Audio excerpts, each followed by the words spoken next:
Hello, good morning student. Today yesterday we have seen, yesterday means in the previous video, we have seen the alternating current through a circuit having only resistance. Having resistance only we have seen like this. Just a review. Suppose a resistor of resistance R is connected with a AC source E equal to E0 sin omega t. Then the current supplied by this source I passes through this one. Then I was equal to I0 sin omega t. Means here you see the angle is same. Means EMF, alternating voltage and alternating current are in the same phase. When the circuit is purely resistive, कैसा होगा? Purely resistive. तो कहते हैं purely resistive circuit होगा. तो ये what will happen? The alternating voltage and current will be in the same phase, and its graph and phasor diagram already discussed. Graph was like this. Graph between a voltage and current, they increase the same magnitude with same time, in same phase में. ये था, है ना? और इसका phasor diagram हम लोग इस तरह दिखाए थे. Phasor diagram. This is the voltage E0 having angle omega t, and this is the I0 like this. इसको अगर हम ऐसे करेंगे तो कर सकते हैं इस तरह लाइक दिस. इसमें अगर वोल्टेज ले लें, करंट भी क्या होगा, इसमें हो जाएगा like this. So this one also we have discussed. So today our concern is to discuss the AC alternating through a circuit having inductor, right? Having inductor, you know, the conductor having the inductance. Then only, जब only रहेगा तब क्या होगा? तो let us we have a inductor. Inductor मतलब coil having the inductance L, right? And this one is connected with a AC source, alternating source, which is here, right? And this source is E equal to E0 sin omega t. The source is there. Then this will supply current. ये supply करेगा current I. जैसे current I जाएगा, just you remember. तो let an inductor of inductance L, इसको लिख सकते हैं इस तरह. Let an inductor of inductance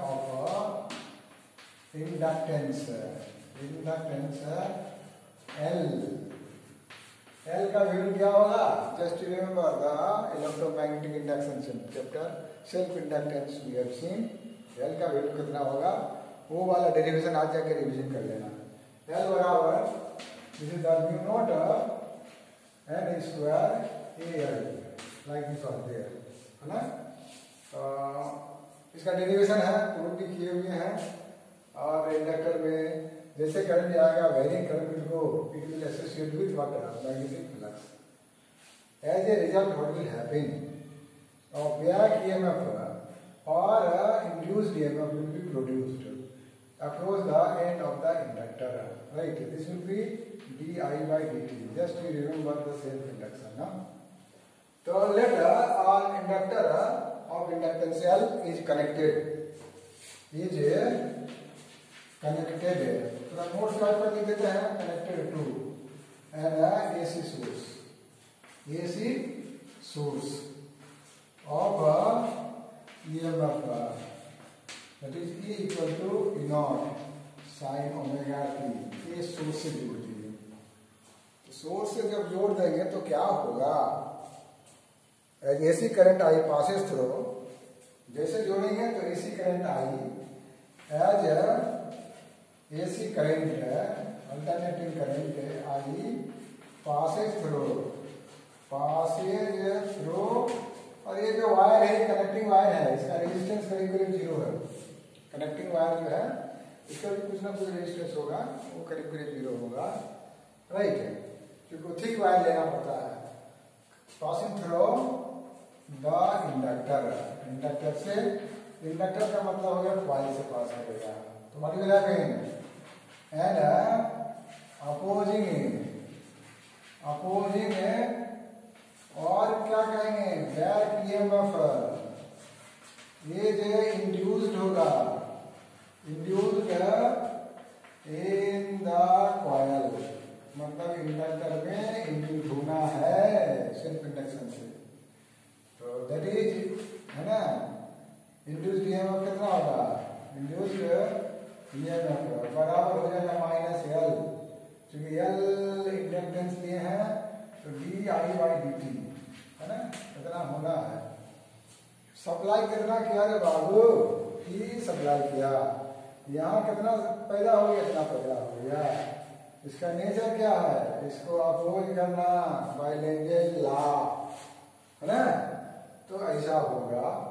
अब ये क्लोज लूप है, this is the close loop, और क्लोज लूप में ये कनेक्टिंग वायर का रेजिस्टेंस मोटा मोटी 0 और इंडक्टर का भी रेजिस्टेंस नहीं है, क्योंकि तो रेजिस्टर है नहीं जो रेजिस्टेंस होगा ना, तो दिस अपोज इतना, right. Now will see the net instantaneous EMF कितना होगा in the circuit, net instantaneous EMF, तो कुल EMF कितना है, किरचॉफ सेकंड लॉ में पढ़ा होगा, तो नेट इंस्टेंटेनियस EMF इन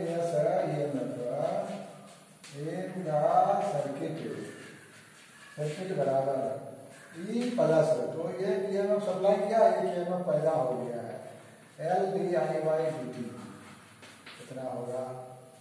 अब according to the Kirchhoff law, है ना, अगर मान लो since the connecting wire has no resistance, inductor का तो कोई रेजिस्टेंस होगा नहीं, उसका इंडक्टेंस होता है, since the resistance of the close circuit is very negligible, बहुत ही नेग्लिजिबल है, दैट इज अप्रोक्सीमेटली क्या है, 0 है। तो by Kirchhoff second law, by Kirchhoff's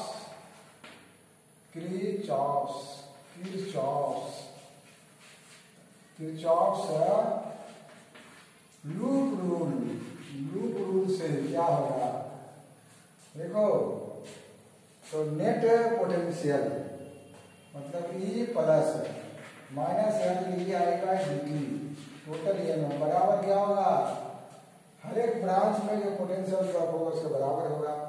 तो I करंट तो जा रहा है, तो R इंटू क्या होगा, I, R का वैल्यू क्या है, 0 है, I कुछ भी रह जाएगा 0 हो जाएगा, इसको हम लोग करेंगे E बराबर, ये माइनस उधर जाएगा, तो इसमें LdI/dt,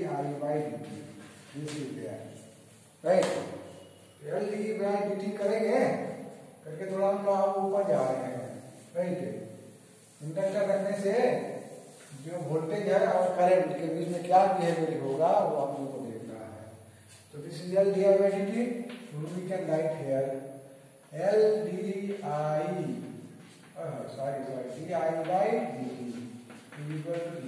इसको सॉल्व करेंगे अगर ये di बराबर है, जैसे E बाई कितना हो जाएगा L, और ये dt क्या हो जाएगा, what is the value of E, instantaneous voltage का वैल्यू कितना है, E0 sin omega t, this become E0 sin omega t by कितना L, और ये dt आएगा, तो ये di बराबर आता है, करंट का वैल्यू निकालना है, ठीक है, बहुत सिंपल है, थोड़ा ध्यान देना है, बायोलॉजी वाले मत घबराओ। यहाँ देखो, इसको इंटीग्रेट कर, I का वैल्यू निकालना, D लगा हुआ मतलब डिफरेंशिएट हो गया, इंटीग्रेट बोथ साइड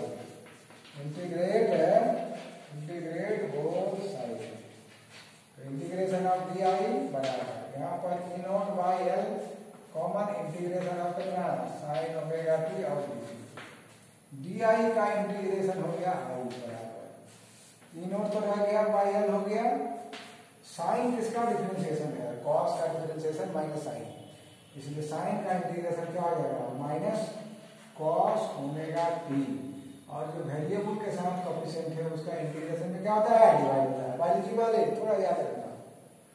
तो ये कर दिए आई बराबर हो गया कितना E naught by omega L और यहाँ पर माइनस हो गया कितना cos ओमेगा टी। इसको साइन में कन्वर्ट करना चाहते हैं, we want to convert into sign.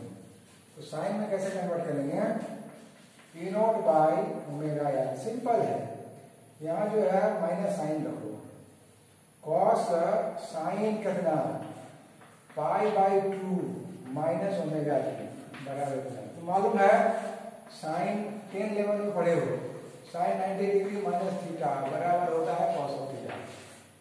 ठीक है, एक याद रखे हो साइन ऑफ माइनस थीटा बराबर माइनस साइन थीटा, याद रखना है। तो इसको हम लोग थोड़ा सा माइनस साइन को भगाना चाहते हैं, कुछ नहीं है इसमें। आई बराबर E naught by omega L, minus sine को अंदर ले जाएंगे तो हो जाएगा कितना साइन ऑफ माइनस कितना माइनस पाई बाई 2 माइनस कितना ओमेगा टी, ये हो गया। तो थोड़ा सा मॉडिफाई करेंगे एग्जाम में, लेकिन डायरेक्ट लिखना है ना, यहाँ से स्टेप को बढ़ा कर लिखना है और ये हो जाएगा E naught by omega L into ये माइनस अंदर जाएगा, माइनस अंदर जाएगा तो क्या होगा माइनस अंदर जाएगा माइनस वाला हो जाएगा प्लस ओमेगा टी प्लस हो जाएगा, पाई बाई 2 प्लस है तो क्या हो जाएगा माइनस पाई बाई 2 हो जाएगा, ऐसे सिंपल बन जाएगा। तो इसमें जो बीच में जो इतना वाला चेन किए, ये वाला चेन इतना हम लोग एग्जाम में नहीं लिखेंगे, यहाँ से डायरेक्ट इतना लिख देंगे, लेकिन समझेंगे कि ऐसा होता है क्योंकि एग्जाम में क्या करना है समय में जाना है अगला क्वेश्चन को करने के लिए। लेकिन मान लो पूरा तोड़ के करेंगे क्योंकि इट इज नॉट मैथमेटिक्स, ये मैथमेटिक्स नहीं है, ये फिजिक्स है। अगर इसका मदद ले रहे हैं तो यहाँ से माइनस है तो माइनस से यहाँ डायरेक्ट ले जाएंगे, इसका मतलब हो जाएगा I is equal to E naught by क्या हो गया ओमेगा एल और साइन और कितना ओमेगा टी माइनस कितना हो गया पाई by 2। This is the equation second. ठीक है, जो ऐसा हो गया इसको लिख सकते हैं। हम लोग जानते हैं कि वोल्टेज बटे रेजिस्टेंस बराबर क्या होता है करंट होता है ना। तो वोल्टेज तो यहाँ है, रेजिस्टेंस की जगह पर क्या है ओमेगा एल है, क्या है ओमेगा एल है। तो सिंस द क्वांटिटी कौन सा क्वांटिटी ओमेगा एल किसका जगह को पकड़े हुए है ऑक्युपाई किए हुए है, ऑक्युपाइज द प्लेस ऑफ किसका प्लेस ऑफ रेजिस्टेंस का प्लेस को ऑक्युपाई किए हुए है, रेजिस्टेंस का प्लेस को ऑक्युपाई किए हुए है। दूसरे आदमी देखेगा, मान लो कहीं जो कोई गया और चेयर में एक आदमी बैठा हुआ है मतलब ऑफिसर के चेयर में, तो दूर से देखने वाला क्या बोलेगा यही ऑफिसर है बोलेगा ना। तो ये ओमेगा किसके जगह पर बैठा हुआ है रेजिस्टेंस के जगह बैठा हुआ है, इसका मतलब ये रेजिस्टेंस है ना, इन प्लेस ऑफ रेजिस्टेंस है। तो ये रेजिस्टेंस जो अपोजिट काम करता है वही काम ये करेगा है ना। So omega L will behave like a resistance for what? किसके लिए रेजिस्टेंस होगा AC करंट के लिए। ओमेगा एल इज कॉल्ड क्या कॉल्ड रेजिस्टेंस तो नहीं कहलाएगा क्योंकि रेजिस्टेंस है ही नहीं, ये कहलाएगा रिएक्टेंस। क्या कहेगा रिएक्टेंस, पहला वीडियो में लिखा है रिएक्टेंस एंड डिनोटेड बाय, और इसको दिखाते हैं डिनोटेड बाय XL, किससे कहते हैं XL मतलब ओमेगा एल को क्या दिखाएंगे XL को पढ़ेंगे रिएक्टेंस। जैसे एसी करंट पास होगा काम खड़ा करेगा रिएक्ट करेगा रोकने के लिए, इसका नाम हो जाएगा रिएक्टेंस राइट। तो ये reactance is what resistance offered by the inductor in the path of the AC current. AC current को बहने नहीं देगा, रोकने का कोशिश करेगा। तो so therefore I बराबर E नॉट बाई क्या होगा XL sin omega t minus pi by 2। अब देखो ये वोल्टेज बटे रिएक्टेंस बराबर हो जाएगा peak voltage by resistance peak current. तो I इक्वल हो गया इतना को कहेंगे क्या है, इतना को कहेंगे I नॉट और ये होगा sign omega T minus pi by 2। ये इक्वेशन थर्ड कर दो। फ्रॉम इक्वेशन फर्स्ट ई बराबर ई नॉट कितना है साइन ओमेगा टी। ठीक है, अब देखो दोनों में कंपेयर करो। वोल्टेज ओमेगा टी है इसका एंगल और करंट का कितना omega T minus pi by 2 मतलब पाई बाई 2 90 डिग्री क्या है पीछे है। तो when the inductor is connected with AC source, the voltage and current will not be in the same phase. Voltage will lead आगे होगा through the current by how much angle? इतना angle। मतलब दोनों के बीच का फेज डिफरेंस कितना होगा पाई by 2 होगा। या current will lag, current lags, lag नहीं, lags behind voltage by how much angle pi by 2 यानी फेज डिफरेंस दोनों के बीच का पाई बाई 2 होगा। अब इसको जैसे इसको दिखाए थे ग्राफ में उस तरह इसको भी दिखाना है और बड़ी बढ़िया से जानना है। राइट, तो लेट अस सी। सबसे पहले हम लोग ग्राफ देखते हैं। ग्राफ है ना, graphical representation of current end voltage का। तो दिस इज द वोल्टेज जा रहा है, इसे साइनसोइडल होगा ही, इसी का वोल्टेज मैक्सिमम जा रहा है इतना है। ये क्या हो गया भाई वो पाई बाई 2 हुआ। अगर ये ओमेगा टी होगा तो सिर्फ टी होगा तो लिखेंगे ये क्या होगा पाई 90 डिग्री। ये क्या होगा 3 बाई 2 पाई कितना 180 मतलब 227 डिग्री होगा ना, ये 227 डिग्री हो जाएगा और ये हो जाएगा ना ट्वाइस पाई रोटेशन। अब करंट जो है देखो करंट पीछे है तो कितना पीछे है पाई बाई 2 है। ये जब 0 होगा तो ये 90 डिग्री पीछे से चलेगा इससे। राइट, और ये ऐसे जा करके जो है ऐसे जाएगा। इसको हम लोग यहाँ ले सकते हैं, यहाँ से शुरू कर सकते हैं आइटम को। राइट, ये हो जाएगा ग्राफ ऐसा हो जाएगा।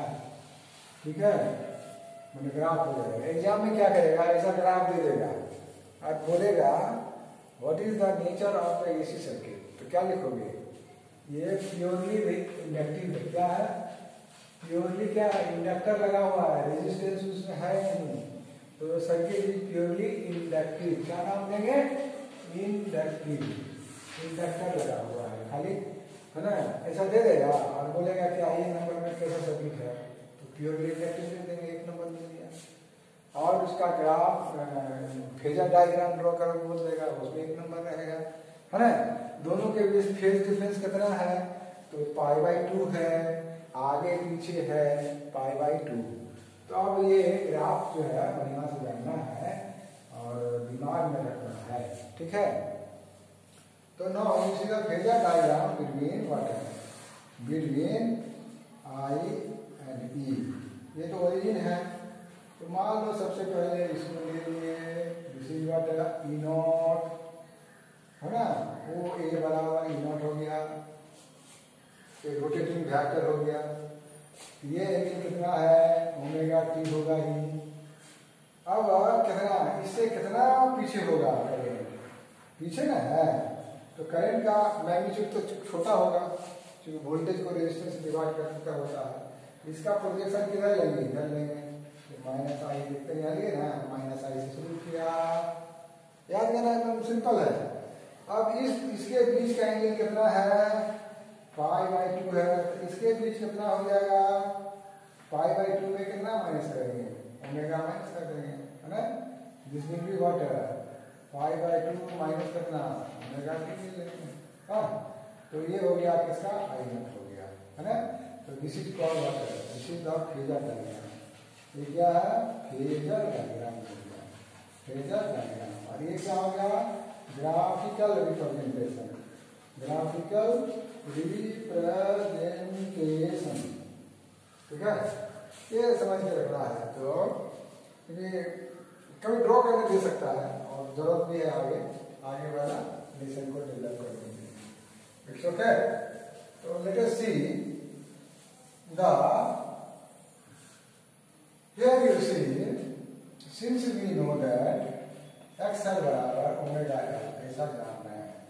बट यू नो ओमेगा बराबर कितना, ट्वाइस पाई एफ होगा, कहते ओमेगा बराबर ट्वाइस पाई बाई टी होता है। 1/t क्या होता है, एफ होता है, या ट्वाइस पाई क्या न्यू भी दे सकते हैं, जैसे जानते हैं।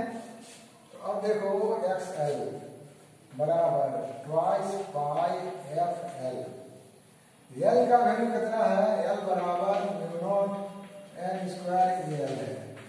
करंट जो बहाएंगे तो क्या इसका नंबर ऑफ टर्न क्या घटेगा बढ़ेगा, ये नंबर ऑफ टर्न बढ़ा देंगे तो इसका एल का वैल्यू तभी चेंज होगा। क्रॉस सेक्शनल एरिया अगर बढ़ाएंगे तभी बढ़ेगा, लेकिन आई जाने से क्रॉस सेक्शनल एरिया में नहीं बढ़ता। एल मतलब लेंथ ऑफ द इंडक्टर है ना। तो ये वाला वैल्यू की कांस्टेंट है, this is constant, 2 pi is constant. इसका मतलब X L directly proportional to F. F क्या है, the frequency of the AC source. AC source जो है इसका क्या है, फ्रीक्वेंसी। मैंने फ्रीक्वेंसी अगर बढ़ेगा तब ऑटोमेटिकली इसका जो रिएक्टेंस है वो बढ़ेगा। फ्रीक्वेंसी बढ़ने से बढ़ेगा, फ्रीक्वेंसी नहीं बढ़ने से ये नहीं बढ़ेगा। तो इस दोनों के बीच ग्राफ कैसा होगा, what is the graph between what F और एक्सएल। ये ग्राफ जो है ड्रॉ करने के लिए देता है ना, या ड्रॉ क्या हो रहेगा पहचानना है ये कौन सा सर्किट क्या है। तो ये डायरेक्टली प्रोपोर्शनल वाला मामला है, इसलिए ग्राफ स्ट्रेट लाइन हो जाएगा, ये एक्सएल और एफ का ग्राफ के बीच में, ठीक है। तो अब नेक्स्ट वीडियो में हम लोग देखेंगे एसी थ्रो कैपेसिटर। जैसे इसको हटा देंगे, क्या करेंगे, इसको क्या करेंगे, हटा देंगे, हटा करके लगा देंगे इसमें क्या, कैपेसिटर, ठीक है। इसमें लगा देंगे हम लोग कैपेसिटर, ऐसा वाला कैपेसिटर पड़े हैं। इसका कैपेसिटेंस कितना है, सी है। इंडक्टर का इंडक्टेंस कितना था, एल था। रेजिस्टर का रेजिस्टेंस कितना था, आर था। तो कैपेसिटर से अगर लगाएंगे तब एसी का बिहेवियर कैसा होगा, करंट और वोल्टेज में रिलेशन कैसा होगा, उसका ग्राफिकल रिप्रेजेंटेशन कैसा होगा और फेजर डायग्राम कैसा होगा, that will see in the next video. Okay, thank you.